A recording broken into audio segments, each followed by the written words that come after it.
Гадаад их хөөсрийн 25%-ийг заавал байлгах нөөцөд оруулснаар зээлийнхүү нэмэгдэв. 900 гаруй нэрээ ганцхан жилийн дотор мэдсэн гэж эрүүл мэндийн салбарын мэдээллээ. Монгол Улсын шилдэг тамирчид агааржуулалтгүй тагтаа үргэлжлэн зааланд бэлтгэл сургуулалт хийж байна. Улаанбаатар марафон олон улсын лейбл зэрэглэлд хүрэхэд гол байна. Оройн тэрэг үзэгчтэй Тэнгэр телевизийн 7 мэдээллийн хөтөлбөр эхэлж байна. Анхаарлаа хандуулна.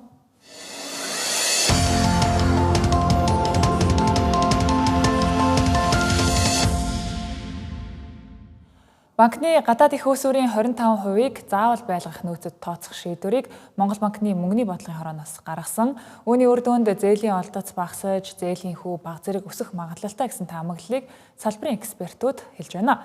Харин Монгол банкны зүгээс цаг үедээ тулгуурласан эрсдлээс хамгаалах шийдвэрийг гаргасан гэдгийг мэдгдлээ. Заавал байлгах нөөцийн хувь хэмжээ нь төгрөг болон гадаад валютын их үүсвэртээр харилцан адилгүй байдаг. За төгрөгийн хувьд 15, харин гадаад валютын хувьд 19% байгаа. Харин Монгол банкны гаргасан шийдвэр энэ хувь хэмжээнд шууд нөлөөлөхгүй. Харин 1-3 жилийн хугацаатай гадаад валютын их үүсвэрт заавал байлгах нөөцийн 19%-ийг тооцохоор болж байгаа юм а. Өөрөөр хэлбэл 19% ноогдох дүнгийн 25%-д нь тооцно. За жишээлбэл гаднаас 1-3 жилийн хугацаатай $100 татлаа гэж бодвол заавал байлгах нөөцийн дагуу $19 үлдээх ёстой. За гэхдээ энэ удаа $19-ийнхоо 25% буюу $475 заавал байлгах нөөц хэлбэрээр байршуулна гэлээ. Энэ арга хэмжээ нь хөрөнгөний зах зээл дээр үйл ажиллагаа явуулж байгаа банкуудын урт хугацаатай зээлийн их үүсвэрийг дэмжиж байгаа хэлбэр. Эцсийн дүндээ гадаад нөхцөл байдлын нөлөө банкны системд орж ирэхээс өмнө хамгаалах шийдвэр гэлээ. Арилжааны банкуд бол мэдээж дотоодоос гаднаас их үүсвэр татан төлрүүлээд зээл гаргаж байгаа шүү дээ. Тэгэхээр энэ татан төлрүүлж байгаа энэ хэсэг маань бол урт хугацаатай, доктортой байгуул зээл гаргах нь процесс нь илүү үйл ажиллагааны доктортой байна шүү дээ. Тэгэхээр хэрвээ ийм арга хэмжээ явах аваагүй байсан бол мэдээж зээл гаргалтнууд удаашрах эрсдэлтэй тий. Зээл гаргалт удаашрах эрсдэлтэй. Бүр цаашлаад одоо зээлийн хугацаа богиносгох юм тий. Тийм эрсдэл яг нөхцөл бол бий болох боломжтой учраас бидэд айлтгуулах тэр эрсдэл нь бий болохоос өмнө яг энэ олон улсад үнэж байгаа энэ макро шокууд манай систем рүү ингэж банкны системд орж ирэхээс өмнө уурсан арга хэмжээ авч ирэх гэсэн үг. Хамгаалтын арга хэмжээ гэсэн үг. Монгол банкны шийдвэрийг зээлийн хүү гэхээс илүү шууд валютын ханш руу чиглэсэн бодлогын арга хэмжээ гэлээ. За заавал байлгах нөөц өснө гэдэг эдийн засгт орох мөнгөний нийлүүлэлт буурна гэсэн. Тэр цаашид валютын зээлийн олдоц буурна. Эцсийн дүндээ зээлийн хүү өсөх магадлалтай гэж үзэж байна лээ. Ямар нэг арилжааны банк олон улсын зах зээл дээрээс $100 сая зээл авлаа. За энэ 19% буюу одоо $19 сая шүү дээ. Энэ $19 сая-ын 25% буюу ойролцоогоор $4.7 сая заавал Монгол улсад байршуул гэсэн. Эсвэл нэгэнд байршсан байгуул тэрийг битгий гаргаал гэсэн үг байхгүй санаа. Валютын нөөцөө хадгалахыг хүсэж байна. Одоо энэ 7 тэрбум гарсан байгаа нөөцийг энэ түвшинд нэг 20 жил хадгалахыг за магадгүй нэмэгдүүлэхийг хүсэж байна. За харин яг заавал нөөцийн одоо хэмжээ нэмэгдснээрээ тий зээлийн хүү өсөх бол үгс бодтой бол тохиолдохгүй. Өөрөөр хэлбэл заавал нөөцийн хэмжээ нэмэгдэх тусам банкны их үүсвэрийн зардал өсдөг, тэр хэмжээгээр зээлийн хүү өсдөг. Гэхдээ энийг бас шууд хараа маш өндөр хэмжээ өрснөж ерөөсөй ойлгож болохгүй. Сүүлийн жил гаруй хугацаанд Монгол банк инфляцийг тогтворжуулахын тулд мөнгөний хатуу бодлогыг хэрэгжүүлсэн. За үр дүнд зээлийн хүүч өндөр хэвээр байгаа. Гэтэл заавал байлгах нөөцийн их үүсвэр дахин өөрчлөлт оруулснаар зээлийн хүү буурна гэсэн олонний хүлээлт улам алсарч байна. За нөгөө талд Монгол банкнаас үр орлогын харьцааг чангаруулсны үр дүнд хэрэглээний зээлийн хэмжээ буурч бизнесийн зээл нэмэгдсэн эерэг үр дүн гарсан байна.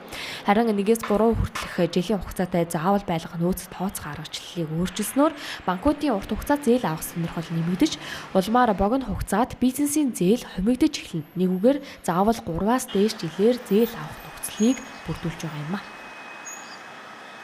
Улсын төсвийн ачааны хөндийг өөрч хөгжлийн хүрдийг эргүүлж яваа шилдэг 50 татвар төлөгч өнөөдөр тодорлоо. Энэ жагсаалтыг уулуурхай банк санхүү, харилцаа холбоо, худалдааны салбарынхан өнгөллөө.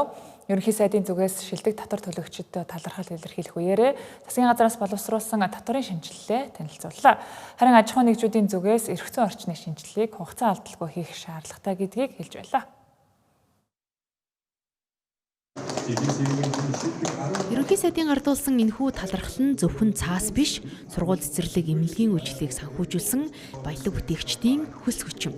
Зээндэж улсад төлж байгаа 1 төгрөг бүрийг үр ашигтай зарцуулах нь чухал гэдгийг аж ахуйн нэгжүүдийн төлөөлөл хэлж байлаа. Хэдий өнөөдөр татвар төлөлтөөрөө тэргүүлсэн аж ахуйн нэгжүүдийн дунд 1 их 80, 2 их 80 гаруй татвар төлсөн компаниуд цөөнгүй байсан ч энэ нь манай улсын аж ахуйн нэгжүүд бүгдээрээ татвараа төлөх чадамжтай бизнесийн орчин голөгдохооргүй байгаа гэсэн үг биш юм. Энэ татварын хуулийн шинжилэл зайлшгүй гэдгийг аж ахуйн нэгжүүдийн төлөөлөл хэлж байлаа. Татварын тухай хуулийн шинжилэлтэй өөрчлөлт найруулалтыг хийнэ гэж сүүлийн бараг жил гарan 2 жилийн хугацаанд ярьж байна. Ялангуяа бид нар нөгөө банкны байгууллага байна тий. Банкны байгууллага аж ахуйн нэгж байгууллагуудад зээл өгөх гэхээр манай аж ахуйн нэгж байгууллагууд татварын хуулиас бол нэг олон жижигхэн компани болчдөг. Тэгээд энэ нь маань ч гэсэндээ цаашдаа нэлээд цэгцрэх юм хандлагатай болох байхаа гэд найдаж байна. Энэ удаагийн татварын хуулийн шинжилт маань илүү жижиг дунд аж ахуйн нэгжүүд рүү чиглэсэн хөнгөлт урамшуулалт дэмжлэгийг бол бий болгосон гэж харж байгаа. Татвар бол нэгдүгээр төлөгдөхүйц байх ёстой. Мөн эдийн засгийг дэмждэг хөшүүрэг байх ёстой. Ганц улсын төсвийг бүрдүүлэхээс гадна. Тэгэхээр энэ чиглэл рүүгээ илүү өөрчлөлтүүдийг оруулсанд бол татварлагчдын зүгээс бол баяртай хүлээж авч байгаа. Татварыг төлөхийг өдөөж өгөх хэрэгтэй. Одоо хүн өөрөө сайн дураар татвараа төлөх төр нөхцөл одоо байдлыг нь бий болгох хэрэгтэй. Тэгэхгүй тэрхий өндөр татвар тавиад тулхан шаардсан байдалтай байгаадах юм бол улам энэ орлогоо нуух, татвар төлөхгүй гэдэг хүмүүс бол их бий болдог. Харин ерөнхий сайдын зүгээс татварын хуулинд нэмэлт өөрчлөлт оруулж 2 их 80 гаруй татварын ачааллыг бууруулна гэж мэдгдлээ. За тухайлбал татварын шатлалыг зөөлрүүлж 25% татвар ноогдуулах босгыг 6 тэрбум төгрөгөөс 10 тэрбум төгрөг болгон нэмэгдүүлэхээр тусгажээ. За мөн 90% татварын хөнгөлөлт идэх борлуулалтын орлогын босгыг 2.5 тэрбум төгрөг болгон өсгөнө гэлээ. За тодорхойлбол одоо жилийн 1.5 тэрбумаас доош борлуулалтын орлоготой аж ахуйн нэгжүүд жилийн эцэст аж ахуйн нэгжийн орлогын албан татварынхаа 90%-ийг буцаан авдаг. Харин энэ усыг 2.5 тэрбум болгон нэмэгдүүлснээр илүү олон жижиг дунд бизнес эрхлэгчид татварын хөнгөлөлтөд хамрагдах боломж бүрдэнэ гэсэн үг юм а. Татварын хэрэгцүү орчныг эрүүл саруул илүү уян хатан ойлгомжтой болгох болно.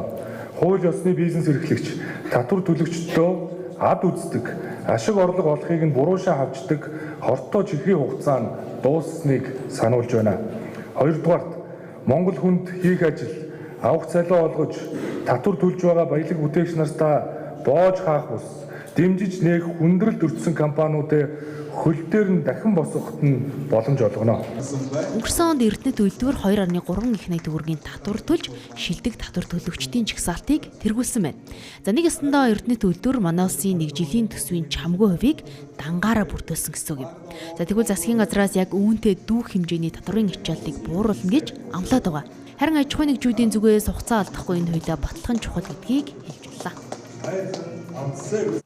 Ийхүү засгийн газар шилдэг татвар төлөгчдөө алдаршуулж байгаа ч энэ шагналын нөгөө талд эдийн засгийн дүр зураг тэмч таатай биш байна. Улсын төсвийн орлого 720 тэрбум төгрөгөөр тасарч татвараа төлж дийлэхгүй аж ахуйн нэгжүүдийн цуваа уртассаар байна. Энэ нэгзэгтэй үеийг засгийн газар зүгээр хараа сууж болохгүй гэж улс их оролдох хүн намын зөвлөлөөс мэдгдлээ. Топ гэгдэх томоохон аж ахуйн нэгжүүд их 80-аар татвар төлж байгаач жирийн аж ахуйн нэгжүүд амьтараа залгуулж байна. За гүн улсын хурал энэ оны төсвийг 1 их 80 төгрөгийн алдагдaltaй байхаар баталсан. Гэтэл энэ оны эхний улирлын байдлаар л гэхэд тэнцвэржүүлсэн тэнцэл 1.4 их 80-ийн алдагдaltaй гарчээ. За өгөөч зогсохгүй төсвийн орлого төлөвлөсөн хэмжээнээсээ 720 тэрбум төгрөгөөр дутсан байна. Ийм нөхцөлд засгийн газар төсөвт тодтгол хийх нөхцөл хуулийн хүрээнд бүрдээгүй байна гэж хүлээцнэд суух нь иргэдийн амьдрал болон хувийн хвшлийнхэнд эрх цохилт улам нэмэгдэх эрсдэлтэйг сануулж байна. Нийгмийн даатгалын сангийн талаар хуулийн өөрчлөлтийг хийж чадаагүй, нэмэгдсэн өртгийн албан татвараа бас аж ахуйн нэгжүүдийн хувьд бол бас хангалттай өөрчилж амжаагүй ийм байдалтай бараг 2 жил өнгөрчлөө. Энэ байдал нь эргээд эдийн засаг одоо удаашрах, сармагчхад зөвхөн одоо геополитикийн болон дэлхийн одоо эдийн засгаас үл хамаарсан дотоодын бодлоготой холбоотой ийм сүрэг талууд ажиглагдж байгаамаа. Тэгэхээр энэ тоо бол төсөв бол маш чухал. Төсвийн тодтголыг яаралтай хийж үр ашиггүй зардлаа танаж тасарч буй орлогодоо төсвөө нийцүүлэх нь зүйтэй гэлээ. Мөн бизнес эрхлэгчдээ бодитоор дэмжиж татварын дарамтад орсон аж ахуйн нэгжүүдээ дампуурлаас аврах бодлого хэрэгжүүлэхийг шаардлаа. Өмнөх хоёр засгийн газар татварын багц хууль гэж ярьснаас биш баталж чадаагүй. За энд одоо татварын шинжилгээг бодит ажил хэрэг болгох нь ч зүйтэй гэдгийг хэлж байлаа. Ерөн шулуугаар хэлэхэд бол сүүлийн 2 жилийн хугацаанд өмнөх 2 засгийн газар аж ахуйн нэгжүүдэд ард иргэдтэй болон татврын асуудлаар шилнийг цаанаас чихэрд олоолгож байгаа юм шиг байдалтай явж ирсэн. Нэмэх гээд шийдэх гээд байна. Тийм учраас энэ асуудлыг дахиж хойшлуулгүйгээр энэ хаврын чуулганаар нийгмийн аргалтаа оруулж ирж батлаад за мөн төсвийн тодтолтойгоо уялдуулаад энэ намраас эхлээд тодорхой хөнгөлт чөлөөлтүүд нь хэрэгжиж явах энэ боломжийг бүрдүүлэх асуудлаар бид нар тодорхой саналуудаа басан сангийн сайд болоод засгийн газрын төлөөлөлд бас хэлсэн. Төсвийн алдагдал нэмэгдэж орлого тасарч буй энүүд засгийн газар хүлээзнээс суух уу за эсвэл зарим улсын хурлын гишүүдийн шаардлагыг хүлээн авч төсөвт гар хүрэх үү гэдг нь анхаарал татаж байна. За учир нь төсвийн доктортой байдал алдагдах нь эргээд инфляц болон иргэдийн амьдралд шууд цохилт болох эрсдэлтэй юм а. Өнгөрсөн онд хаалттай зах зээлээс босгосон хөгжлийн банкны 500 сая Америк долларын бондын зарцуулалт өнөөдөр асуулт дагуулсан хэвээр байна.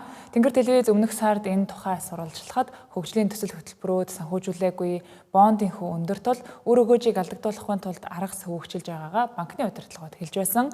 Харин өнөөдөр хүүн 1% өссөн хадгалж байгаа гэж мэдээллээ. Мөн энэ оны 2 дугаар улиралд багтаан төсөл хөтөлбөрүүдийг санхүүжүүлж эхлэх юм байна. Манай банк томилогдсоноос хойш яг энэ бага их усүрийн өгөөжийг нэмэгдүүлэх чиглэлээр ер нь бол ажиллаж байна. За энэ зээл одоо санхүүжүүлэхээс өөрөөр одоо яаж энэ өгөөжийг нэмэгдүүлэх үү гэдэг дээр яг тодорхой ажлууд хийлээ. Нэг ойролцоогоо 1 орчим хувиар бол өгөөжийг нэмэгдүүлчихэж байгаа. За энэ хугацаанд бас бид нар зүгээр өсөнгөө энэ төсөл хөтөлбөрийн судалгаа хийж байна. Одоо ерөнхийдөө нэг 8 төсөл. За үүнээс ерөнхийд бүтцийн өөрчлөлт хийгээд ингээд засаажруулаад явах 4 төсөл бүр огт шинээр одоо нэг санхүүжүүлэх эрчим хүчтэй бүтцийн чиглэлийн 4 төслийг судалж байна. За тэгээд ер нь энэ оны одоо энэ 2 дугаар улиралтаа багтаагаад за үлдсэн дээр 200 сая долларын их усрээр төслийн зээлүүд санхүүжүүлж эхэлнэ. 500 сая Америк долларын бондын хүүгийн төлбөрт өдөрт 400 орчим сая төгрөг төлдөг. Үүн дээр үндсэн төлбөр нэмэгдвэл үр ашиггүй зарцуулалт болж байгааг бэлхнээ илтгэх тоо гарна. 8.5% өндөр хүүтэй босгосон энэ 500 саяын дийлэнх нь буюу 300 сая нь өмнөх үр төлбөрийг хаахад зарцуулагдсан. Гэвч үлдсэн 200 орчим сая Америк доллар ямар ч төсөл хөтөлбөр санхүүжүүлэлгүй банкнд байршиж байгаа юм а. Эдийн засагчид үүнийг хөрөнгийн төвжирэл гэж нэрлэж хөгжлийн банк энэ мөнгийг үр ашигтай эргэлдүүлэх засаглалын чадамжгүй болсон уу гэх шүүмжлэлийг хэлж байгаа юм а. Хэдийгээр олон улсын зах зээлд Монгол улсын нэр хүнд сэргэж байгаа ч хөгжлийн банк баг хүүтэй дахин санхүүжилт татахын тулд засаглалаа сайжруулах шаардлага тулгарчээ. Шийдвэр гаргалтын процессууд жоохон удаан тийм. Хэрвээ энэ өөрөө илүү нэг хувийн байгууллага дээр байсан бол арай хурдан байх боломжтой ч юм уу тийм. Энэ хөлөөрөд ажиллагдаж байгаа. Тэгээд энэнийг сайжруулахын тулд дахиад нэг үндсэн суурь асуудал руу орно. Олон улсын энэ жишгтэй нийцүүлээд туршлагатай нийцүүлээд бол хөгжлийн банкны хуулийг бол шинжлэх шаардлагатай юм байна л гэж үзэж байгаа. Тэгээд дискүн бид нар яриад байгаа шүү дээ.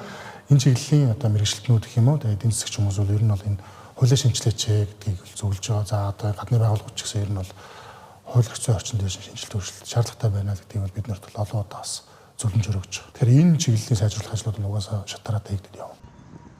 Монгол улсын зээлжих зэрэглэл нэмэгдсэн. Олон улсын гол санхүүжүүлэгчид манад итгэх итгэл нэмэгдсэн. Дэлхийн томоохон хөрөнгө оруулагчдын хөрөнгөө байршуулж байгаа бүс нутгууд өөрчлөгдөж байгаа гэд олон эерэг үзүүлэлтүүд гарч байгаа тул өмнө гаргасан өндөр хүүтэй бондыг дахин санхүүжүүлэх бага хүүтэй бонд гаргах ажлыг хөгжлийн банк эхлүүлжээ. Хүүгийн хувьд засгийн газрын гаргасан Century 5 бондын 595%-тай ойролцоо байхаар төсөөлж байгаа юм байна.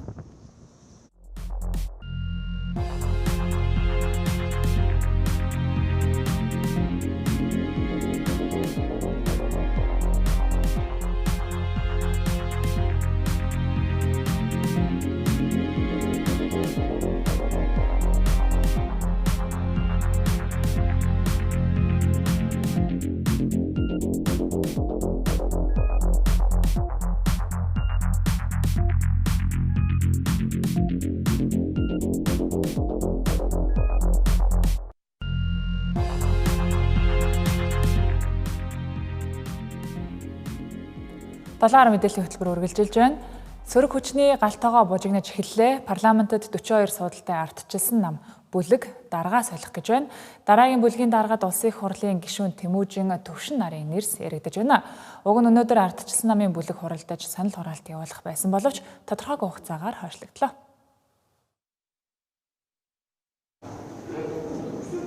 Улсын их хурлын гишүүн цогтгэрэл ардчилсан намын дарга болон улсын их хурл дахь ардчилсан намын даргын албыг хавсран хашаад 9 сарын нүр үзэж байна. За энэ хугацаанд нэг хүн 2 албан тушаалыг зэрэг хаших нь учир дутагдaltaй гэх байр суурь намынхан дундаас нь цухалцаж байсан. За нөгөө талдаа эрх баригч намынхан эв түнжин муутай улс төрийн нөхцөл байдал хурцдмал үед намаач тэр бүлгээч тэр нэг хүн өдөрдөж бодлогоо зангидах нь зүйтэй гэх байр суурьч явж байлаа. Харин цогтгөрлийн зүгээс өнгөрсөн сарын сүүлээр өөрийн хүсэлтээр бүлгийн даргын ажлаа өгөхөө мэдэгдсэн. За энэ дагуу өнөөдөр ардчилсан намын бүлэг дараагийн даргаа сонгохоор хуралдаж эхэлсэн ч төд удалгүй хойшлуулчихлаа. Миний хувьд бол бүлгийн дарга намын даргын асуудлыг алуун тушаалыг салгаад ажиллах нь зүйтэй гэдэг байр суурийг бас удаадараа илэрхийлжсэн. Тэр бүлгийн гишүүд тодорхой хугацаанд та энэ ажлаа хашаад яваа гэдэг л байр суурийг илэрхийлж. Их сурвалжуудын мэдээлж байгаагаар 20 гаруй гишүүн Тэмүүжин гишүүнийг дэмжиж гарын үсэг зурсан байна. Гэсэн ч түүнтэй өрсөлдөхөөр горилж байгаа Төвшин гишүүн нэрээ татахгүй гэдгээ мэдгдсэн. За энд бүлгийн даргын төлөө хөрсөлдөөн ширүүсэж магадгүй болоод байгаа юм. Харин ардчилсан намын гишүүд шинэ бүлгийн даргадаа ийм шалгууруудыг тавьж байна. 32 гишүүнтэй бүлэг байгаа дах. Энэ бүлгийг өнөөдөр нэг чигт навж байгаа зохион байгуулалт сайтай байх хэвээр. Хүчтэй сөрөгч юм байх хэвээр. Тэгэхээр зохион байгуулалтын асуудлыг маш сайн хийдэг ийм бүлгийн дарга л байх хэвээр. Миний хувьд гэх юм бол нэгдүгээр туршлагыг харна гэж. Нэг биш нэлээд удаа сонгогдсон байх хэвээр. олон хуулийн ард гарсан юм байх хэвээр гэж харж байна. Улс төрийн нөхцөл байдалд одоо дагаж намирч оппортунист шийдвэр гаргадаггүй хатууд зарчим ихтгэл өмчлөлөөр шийдвэр гаргадаг хүн байх ёстой. Улс орны хэмжээнд томоохон шийдвэр гаргалтанд 42-т бүлэг маань өөрөө маш өндөр уялдаа ихтгэл өмчлөл, итгэлцэл, ойлголцолтой ажиллахад манлайлах чадвартай хүн байх ёстой л гэж ярьлаа.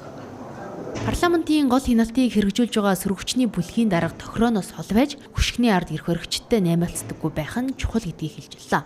За мөн 2 сонгуул ойртож байгаа энэ үед намынхаа ив нэгдлийг зангидаж чуулганы эндэр дээрээс эрх баригчдын алдааг олон нийтэд ойлгомжтой, үндэслэлтэй, хурц дод хэлж чаддаг байх нь чухал гэдгийг хэлж байлаа. Өнгөрсөн жил энэ орчлонд хүн болж ирсэн 900 гаруй нэрээ эндчээ. Мөн 17 их төрхийн хүндрэлээр нас барсан харамсалтай мэдээ байна.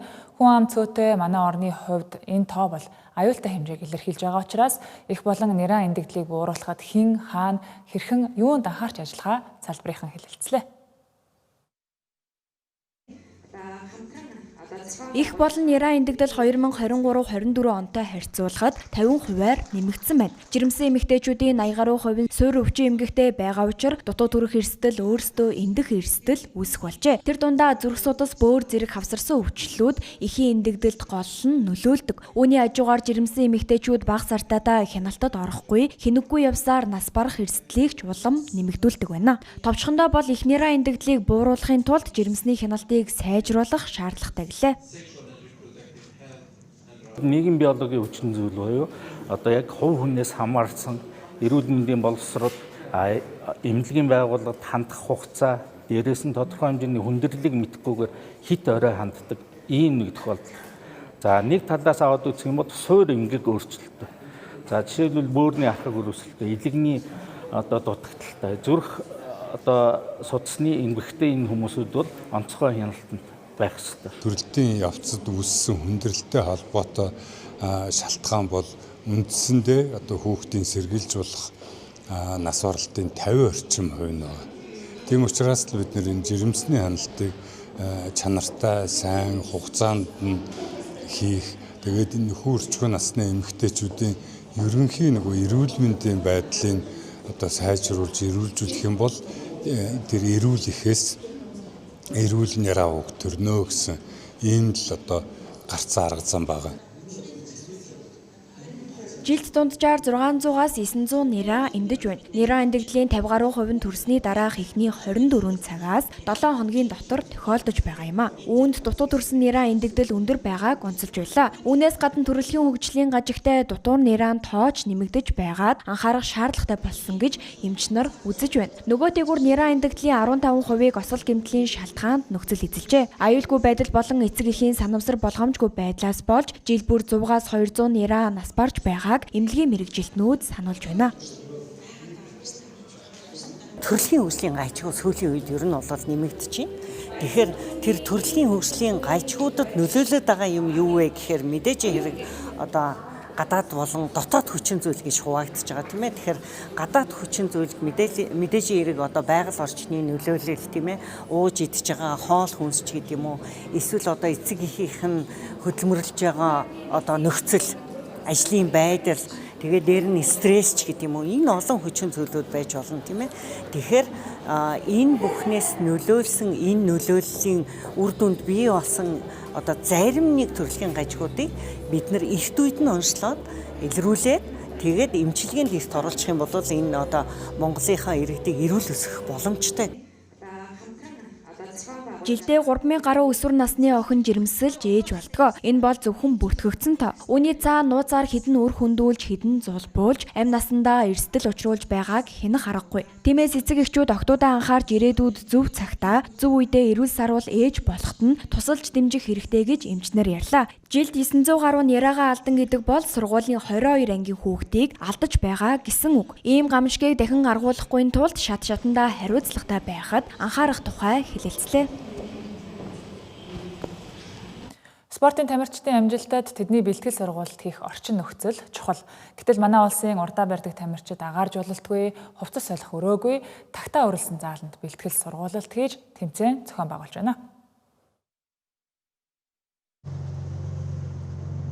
Үндэсний шигшээ багийн тамирчид спортын төв ордонд бэлтгэл сургуультаа хийдгээ. 60 гаруй жилийн өмнө баригдаж байсан энэ ордонд өдийг хүртэл засвар шинжилтийг бараг хийгээгүй гэдгийг холбогдох албаныхан хэлж байна. Тийм ч учраас онцгой байдлын ерөнхий газраас нурах эрсдэлтэй үйл ажиллагаагаа зогсоо гэх дүгнэлтийг сүүлийн 30 жилийн хугацаанд 4 удаа гаргажээ. Гэтэл энэ байрлалд 500 гаруй ерөнхий боловсролын сургуулийн сурагчид суралцдаг. 300 орчим тамирчин бэлтгэл сургуультаа хийж үндэсний болон олон улсын тэмцээнийг хүндхэн нөхцөлд зохион байгуул байгаа юм а. Ганцхан жишээ дурдахад чөлөөт бүхийн тамирчдад бэлтгэлээ хийх тогтсон заал байдаггүй. Аль нэг тэмцээн болон бэлтгэлгүй зааланд нь дивжээгээ засаад эрэгтэй эмэгтэйгүй хамтдаа бэлтгэл сургуультаа хийсээр байна гэлээ. Үүнээс гадна ихэнх заал нь агаар жуулагчгүй, хувцас солих өрөө байхгүй учраас тэдэнд хүндрэлтэй байдаг хэмээн учирлаж байна. Түүнчлэн тэдний хамгийн их бэлтгэл хийдэг зааланд тагтаа үрэлсэн, хан тааз нь мөөгөнцөрцөн нөхцөл байдалтай байгаа юм а. Одоо саксны тэмцээний үед бид нар ороод дивжигээ засаад бэлтгэлээ хийчихсэн. Саксны тэмцээн боллоогийн гууд нь дивжигээ аваад хураагаад тэгээ энэ заал руу орж ирдэг. Агааржуулт энэ цонх одоо өвөл болохоор айгүй хүүтэн, цон болохоор айгүй бөхчм, агаарын сэлгэлт айгүй муутай. Амарх байтугай одоо хувцсалах өрөөж ирнэ. Яг нэг бэлтгэд байхгүй шүү дээ. Энэ үүдэндээ нэг шамбарлаж байгаа л хүүхд залуучаа солиод гардаг. Бид нар бол өдөрт одоо ингээд 2 бэлтгэл хийж чинь.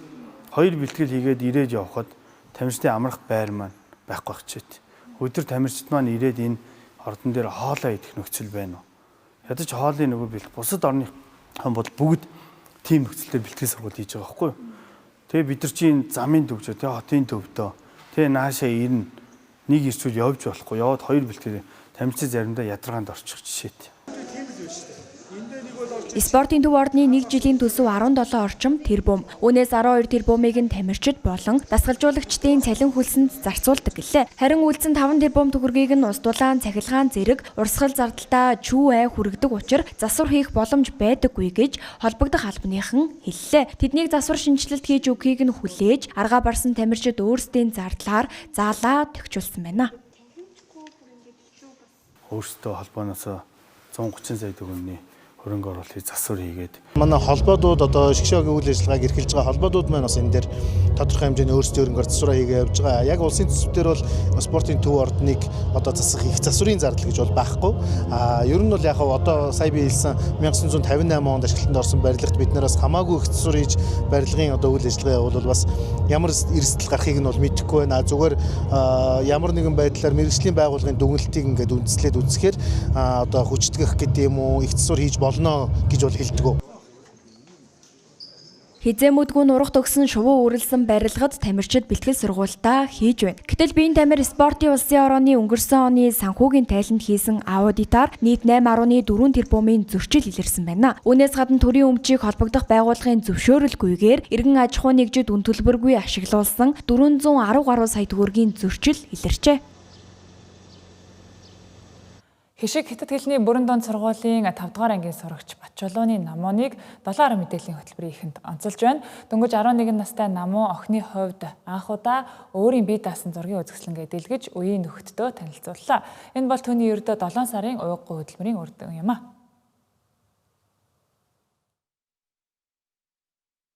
Хишиг сургуулийн заалны ханыг дүүргэсэн бүтээлийг Намуун ердөө 7 сарын хугацаанд л зурж гүйцэтгэжээ. За тэрээр өнгөрсөн жилийн 10 сараас эхлэн дөнгөж хар амдаар цагаан цаасан дээр зөргшээнгүй зурж эхэлсэн бол өнөөдөр бие даасан үзэсгэлэнгийн эзэн болсон байна.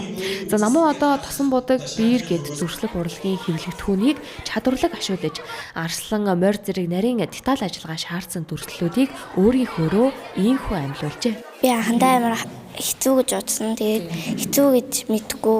Зүгээр амархан гэж толгоондоо бодоод тахаар аяндаа амархан басчихдээ юм. Хэмжээ юусаа авч чадахгүй. Одоо харин хэмжээгээ харандаагаар асуудалгүй аваад ер нь дайжгүй болж байгаа.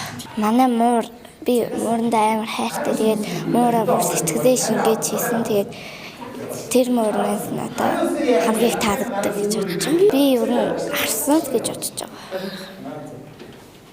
Амар ажиллагаа хийсэн үү тий? Тий, 3 өдөр дурсан. 3 өдөр үү? Тий. Бусдыг нь бол 1 өдөртөө зурчдیں۔ Тэгээд харсангаас 3 өдөр зурсан. Түүний 1 жил хүрэхгүй хугацаанд зурсан бүтээлүүдийг эхнээс нь тольдвол маш их хичээл зүтгэл гаргаж авьяас чадвар харагдана.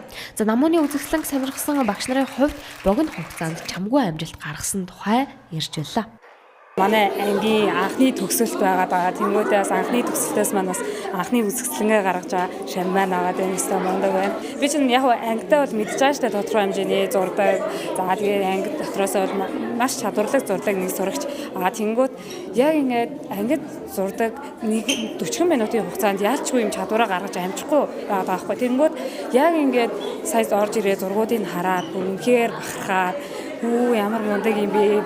Яаж вэ гэмээр ингэ санагдлаа. Амар бахархалтай байна. Тэгэхээр топ 20-д багтдаг тийм дүрслэлийн урлагийн сургуульд явуулах тийм өсөл сонирхол тийм алсын хараал тийм байгаад байгаа. Тэгж одоо яг алсаас ингэж бэлтгэхээр одоо бид нэр 10 дугаар ангид ороход л одоо 5 жилийн дараа хэд дээд сургуулийн Монголын дээд сургуулийн 1 2 3 дахь курсын оюутан шиг тийм төвшин дээрнд агсан төвшнийг тийм гадаадын топ сургууль сурах тийм хүсэл сонирхол амбиц одоо тийм манай тийм зорилт байгаа даа.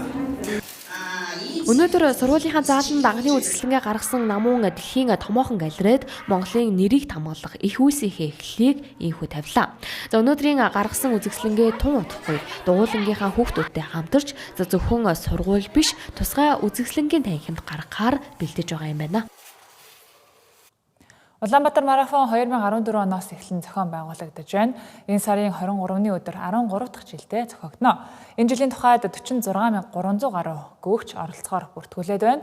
Жилээс жилд оролцогчдын цар хүрээ тэлж нийтийг хамарсан том арга хэмжээ болж чадаж байгаа ч зохион байгуулалтын хувьд олон улсын стандартын түвшинд хүрэх яагаачгүйгээс гадна тэмцээний төсөв зардал, шагналын сантай холбоотой шүүмжлэл тасрахгүй байна.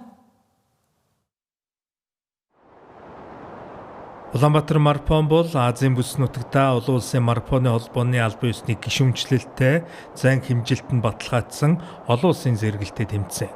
Нийслэл хотын нэрийн хуудас эерэг сурчлагаа болдог энэ арга хэмжээний төсөв жилээс жилд нэмэгдсээр энэ оны тухайд 900 сая төгрөгийг нийслэлийн төсвөөс гаргахаар болсон. Үүн дээр 46 мянган оролцогчийн мандатын мөнгийг хамгийн багаар тооцоход 700-аас 900 сая төгрөг төвлөрөх боломжтой бөгөөд нийт төсөв 1.8 тэрбум орчимд хүрч байна. Тэгсэн атал шагналын сан дөрвтэй нэмэгдсэнгүй. Түүнчлэн өмнөх жилүүдэд удаадараа давтагдж байсан усны асуудалч дахин хөндөгдөж мэдхээр байна. Бүтэн марафон 5 км тутамд 8 усны цэгтэй байдаг. Өөр зайнуудад жирийн сонирхогчд гүйж байгаа үед 2.5 км тутамд усны цэгүүдийг зайлшгүй байршуулдаг. Гэтэл энэ жилч усны цэгийг 5 байлгахаар төлөвлөсөн нь шүүмжил дагуулж байна.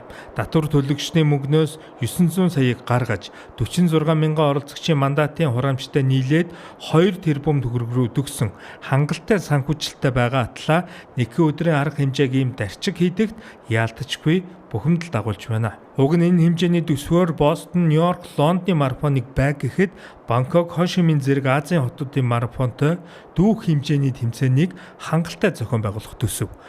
Гэвч Улаанбаатар марафон олон улсын лейбл зэрэглээс хол доогуур байна. Олон улсын лейбл зэрэгэлд хүрэхэд шагналын сан хамгийн чухал байдаг. Улаанбаатар марафоны түрүү тамирчин 10-аас 15 сая төгрөг буюу ойролцоогоор 4500 орчим Америк долларын шагнал авдаг. Энэ нь Сөүл, Токио зэрэг платинум зэрэглэлийн марафоноос 20 дахин бага шагналын сан юм а. Тиймээс манай хотын марафоныг дэлхийн чансааны ядаж 100 дотор багтдаг үегчид тоож ирэхгүй байна. Өнгөрсөн 2025 оны Улаанбаатар марафоны түрүү Кен улсын тамирчин Андерсон Сатоли гэхэд дэлхийн чансаанд 200-аас 300 дугаар барьт ирэмлэгддэг байх жишээтэй. Тиймээс тэмцээний зэрэглэлийг ахиулж нэр хүндийг нь өсгөхийн тулд тэмцээний шагналын санг нэмэгдүүлэх, дор хаяж дэлхийн өндөр зэрэглэлийн 5 орны төлөөл бүхий тамирчдыг урьж оролцуулах, зохион байгуулалтаа мэрэгжлийн түвшинд хүргэх шаардлага зайлшгүй үүсэж байна. Тэгэхгүй бол татвар төлөгчдийн 900 сая төгрөг, оролцогчдын мандатны хамгийн багадаа 800 сая төгрөг нэг өдрийн дотор салхинд хийсээр байна. Уран дулааны улирал эхэлснээр гадаад талбай спортын төрлүүдийн тэмцээн оролдоон тамирчдын бэлтгэл эрчимжиж байна. Манай мэдээний сурвалжлах баг төв цэнгэлдэх хүрээлэнгийн эргэн тойрноос бэлтгэсэн багц сурвалжлагыг одоо хүргье. За төв цэнгэлдэх хүрээлэнд 5 сарын 23-ны өдөр болох Улаанбаатар марафонд оролцогч нар одоо гүйлтийн бэлтгэлээ хийж явахыг бид нэр сурвалжилж Улаанбаатар марафонтой холбоотой мэдээллийг хүргэжсэн бол одоо Монголын хөлбөмбөгийн холбооны ногоон талбайд ирээд байна. За энд U14 нас буюу 14 хүртэлх насны хөлбөмбөгийн лигийн тоглолтууд болж байна. За 4 сараас эхэлсэн одоо U14 ангиллын одоо хөлбөмбөгийн тэмцээнд энэ жил лигт 10 одоо баг өрсөлдөж байна. За энэ тэмцээн бол ажлын өдрүүдэд даваагаас одоо баасан гаригуудад болж байна. Тэгэхээр нэг ёсондоо 14 хүртэлх насны энэ хөлбөмбөгийн лигт оролцож байгаа тамирчид одоо 7 хоногт нэг удаа тоглолтоо хийж 7 хоногт нэг удаа хичээлээсээ чөлөө авч одоо энэ лигт оролцдгоо гэсэн үг. Яагаад амралтын өдрүүдэд энэ хүүхдийн лигийн тэмцээн зохион байгуулах боломжгүй байна вэ гэхээр мэдээч үндэсний дээд лиг болон эмэгтэй лиг амралтын өдрүүд болж байгаа учраас одоо талбайн хөрөлцөөгүй гэдэг шалтгаанаар ажлын өдрүүдэд 14 хүртэлх насны сурагчид одоо энэ талбайд ингээд 7 хоногт нэг өдөр одоо чөлөө аваад тэмцээнд оролцож байна. За та бүхэн зэрэглэлийг үзэгчдийн суудлыг харж байгаа бах. Энд бол одоо дасгалжуулагчид за нэг хоёр хүүхдийн эцэг эхийн төлөөлөлгээд үндсэндээ надаас гадна хөлбөмбөгийн ногоон талбайд одоо энэ 14 хүртэлх насны лигийг нэг уртаашаа 5 хүн л одоо үзэж байгаа харагдаж байна. Тэгэхээр Монголын хөлбөмбөгийн холбоог бол өнгөрсөн хугацаанд 8 жилийн хугацаанд Ганбаатар удирдсан. Тэрээр одоо өмнөх одоо 24 оны улсын хурлын сонгуулиар Арчилс намын жагсаалтаар улсын хурлын гишүүн болоод холбоогоо орхио явсан. Одоо холбооны ерөнхийлөгчөөр Сод Монгол группийн ерөнхийлөгч Анд Базар одоо Ганбаатарын халааг авч сонгогдсон. Гэсэн ч одоо Монголын хөлбөмбөгт өөрчлөлт гарсангүй, хөгжил гарсангүй ямар нөхцөл байдалтай байгаа үзэгч та бүхэн харж байгаа. Олон улсад бол багчуудын лиг бол дандаа амралтын өдрүүдэд болж гэр бүлийнхэн, ах дүүс нь, аав ээж нь тэмцээнийг нь үзэж дэмжиж тэр хэрээр хүүхдүүдийн спортоор хичээллэхийн урам зориг авч одоо гэр бүлтэй одоо магтуулж харагдах, гэр бүлийнхээ дэмжлэгийг авч одоо ингэж тухайн спортоор амжилт гарган хичээлдэг бол Монголын нөхцөлд бол ингээд хинч үзэхгүй хичээлээсээ завсардан чөлөө аван барин энэ талбай дээр эзэнгүү үзэгчгүй талбайд хөлбөмбөгийн спортоор хичээллэж амжилт гаргахаар зүтгэж байгаа ийм нөхцөл байдлыг бид бүхэн ингэж харж байна. Энэ одоо лигтэй өдрүүдэд яад юм бэ? Чөлөө энтер авахд хэр одоо сургуулаасаа, анги даасан багсаасаа чөлөө авахд хэр одоо хүндрэл үүсэж байна? Хичээл хоцрогдол үүсэж байна уу? Үгүй. Манай агш болохоор зөв шууд үгүй гээд бидний маш спортод дэмждэг манай анги агш. Лиг хизээс эхэлсэн. Ер нь 7 хоногт хэдэн удаа ер нь лигтэй холбоотой болж хичээлээс чөлөө авч байна? 7 хоногт нэг л удаа болж байгаа. 4 сарын 30-наас эхлээд. Ер нь амралтын өдөр яагаад U14 насны лиг болдгоо бол гэж бодож үзсэн үг. Амралтын өдөр бол гэр бүлийнх нь үзэн хөгжөөнд дэмж ээж аав нь хурж ирээд үзэх боломжтой шүү дээ. Одоо бол ингээд ажлын өдөр болохоор ингээд үзэгчгүй байх ямар санагдаж байна? Жохон үзэгчгүй болохоор муухай санагдаж байна. Хагасаа бүтээсэн болохоор дээд лиг, эмэгтэйчүүдийн лиг гээд ерөөсө холбоо амжидаггүй байх гэж бодож байна. За үзэгчдээ манай Тэнгэр телевизийн сурвалжлах баг үндэсний сурын талбай дээр ирээд байна. За уран дулааны улирал эхэлсэнтэй холбоотой манай сурын тамирчид хэдийн одоо наадмынхаа бэлтгэлд гарсан байна. Үзэгчдээ бүхнийг Монгол улсын гавьяат тамирчин, Монгол улсын дархан мэрэгэн хөдөржүүлүүнтэй уулзуулж байна. За сайн байна уу та? За манай сурынхан бэлтгэлдээ хизэнээс гараад эхлэв. За ер нь бол наадам хүртэл одоо 60 гаруй хоног байх шиг байна.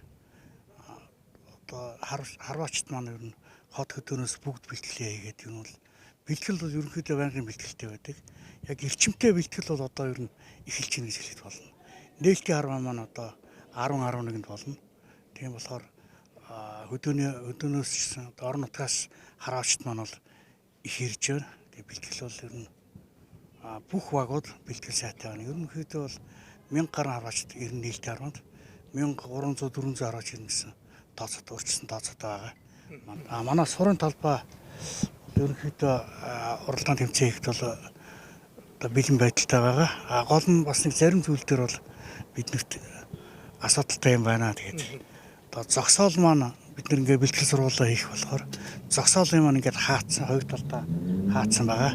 Тэгээд тэр хаацсан хаалтаар ороод одоо төлбөр төлнө. Нэг хэсэг 50% хөнгөлжсэн болчиход байгаа. Тэгээд одоо жоохон бэлтгэл хийж байгаа харуулт бол хүндрэлтэй байгаа. За манай үндэсний сурын тамирчид бэлтгэл сургуультай хийхэд хүндрэлтэй байгаа бас нэг асуудал нь юу вэ гэвэл энэ авч зогсоолын асуудал. Хуучин энэ авч зогсоол бол манай үндэсний сурын холбооны үндэсний сурын талбай мэдлийн 100 гаруй машины зогсоол байсан бол одоо ингээд автомат хаалттай төлбөртэй болцсон. Нэг цагийн хураамж нь 2000 төгрөгийн хураамжтай. Ингээ бодохоор одоо наадамд өгсөн энэ үед бэлтгэл сургуультай хийх гэж байгаа ирж байгаа тамирчид заавал одоо энэ зогсоолын төлбөр төлдөг болсон. Хуучин энэ өөрсдөө мэдлийн ингээд талбай нь ингээд төлбөрт ийм зогсоол болцсон бас тамирчид одоо бэлтгэл сургуультай хийхэд хүндрэлтэй асуудлыг одоо үүсгэж байна гэдгийг манай үндэсний сурынхан маань хэлж байгаа. Бас нэг асуудал бол энэ үндэсний сурын талбай энэ байрны нийтийн ариун цэврийн байгууламж нойлын асуудал байгаа. Энэ нойл бол одоо зуны зориулттай учраас нэг өвлийн цагт хавар намрын цагт ингээ хөлдчихдөг, үндсэндээ үйл ажиллагаа явуулах одоо үйлчлүүлэх боломжгүй болчдөг. Тиймээс одоо сурын талбайдаа бэлтгэл сургуультай хийж байгаа манай үндэсний сурын тамирчид нэг бол энэ хөлбөмбөгийн холбооны одоо байрлал орж төлбөртэй нойлд ордог. Эсвэл одоо урагшаа хойшоо энэ стадион руу алхаж очиж нойлд ордог ийм асуудалтай. Эндээ ингээд бэлтгэл сургуультай хийж болж байгаа ч гэсэн энэ зогсоолын төлбөртэй асуудал, нойл нь ажиллахгүй гэд олон асуудал бас манай энэ үндэсний сурын тамирчид нарт одоо асуудал үүсэж байгаа юм.